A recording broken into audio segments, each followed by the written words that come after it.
To Wake Up America, I'm Rob Finnerty alongside Rick Grinnell, our guest host for the week. We're going to talk about coronavirus now. U.S. taxpayers may have inadvertently funded research at a Chinese lab where researchers are being accused of deceptively crafting the most deadly virus in over a century. That lab, the Wuhan Institute of Virology, is now the center of an investigation into where the coronavirus came from. And a new bill called the STOP Act is the first attempt right now to stop all future Fauci-approved funding to basically prevent the coronavirus from ever happening again. And joining us now is one of the bill's key sponsors, Iowa Senator Joni Ernst. Senator, good morning. Nice to have you on. Oh, great to be with you. Thanks so much. Senator, we know about the $600,000 grant through the EcoHealth Alliance that ultimately went to the Wuhan Institute of Virology. President Biden is asking for a 90-day investigation to try and figure out the origins. He wants the WHO to be a part of this, which I think is a joke. My question, what happens on day 91? Yes, that is a good question. First, we need to know and understand the origins of COVID-19. And I certainly wish that the President Biden administration had been pushing on this much, much sooner. But on day 91, okay, what does the president expect to do?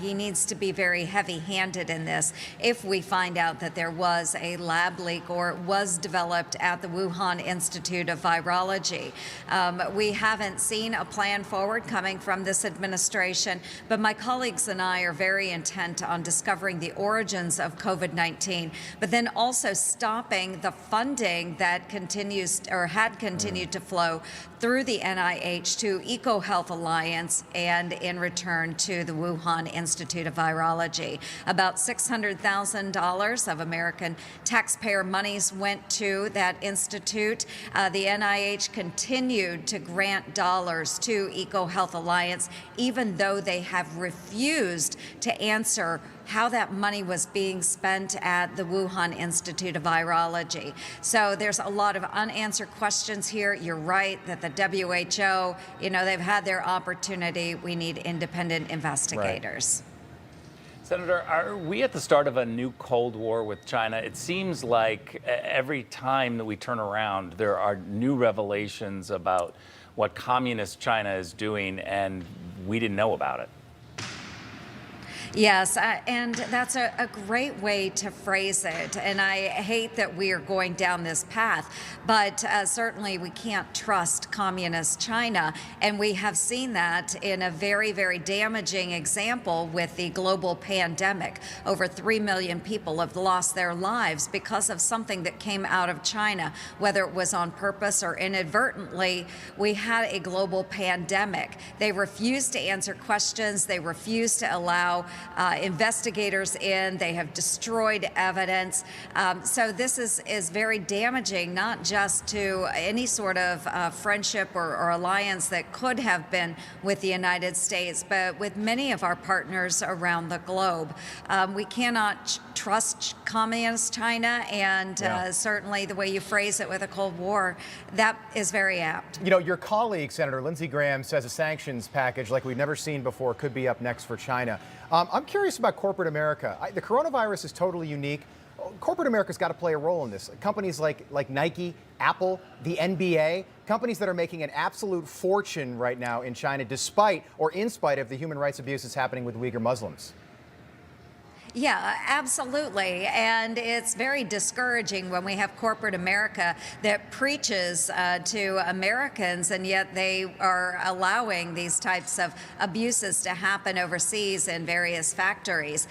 So I'd like to see them actually put their money where their mouth is and turn away from communist China and some of these other countries that abuse their own population. So again, it's easy to preach here in the United States, but if they're getting cheap goods from overseas, I guess that's very, very unfortunate. But they do need to stand up. They need to put their foot down, and let's focus on America first.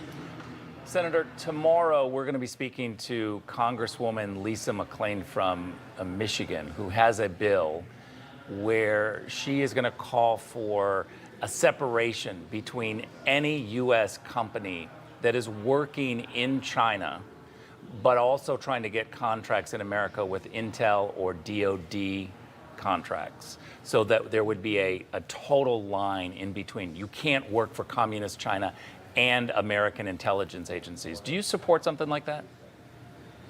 Well, I would have to read the text of the bill, but as you have described it, it sounds very worthy of support by Democrats and Republicans. And I do think that if you're working in intelligence, if you're working with the DOD, there should not be connections to communist China, period. They are a near peer adversary, along with North Korea, with Russia, and certainly with Iran. So China falls into that same bucket, and I'd be anxious to read the bill. Senator, quick question. I just want to know where you are on the good doctor, Anthony Fauci, somebody who's been on our TV screens every Sunday for the better part of 17 months now. Should he be let go? Should he resign? Should he be fired? How does he still have a job is my question.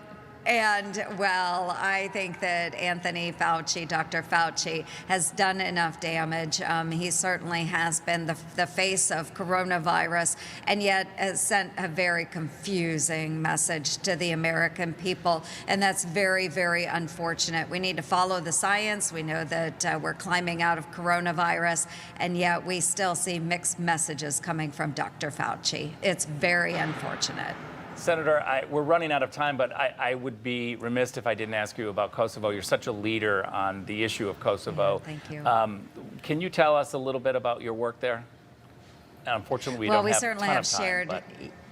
Yes, shared interests there. But of course, Iowa, our National Guard, is engaged in a state partnership program with Kosovo. We are working on this fledgling nation to help them get their feet under them, and they are doing a fine job. They're great partners to the United States of America, and certainly allies in pushing back against any sort of Russian influence in that area. Iowa Senator Joni Ernst, so nice having you on. Thanks so much for taking the time. We really appreciate it. Thank you very much. You bet. Hey, I'm Rob Finnerty. Thanks for watching. If you enjoyed this video, please join the conversation in the comments below. Don't forget to subscribe, too.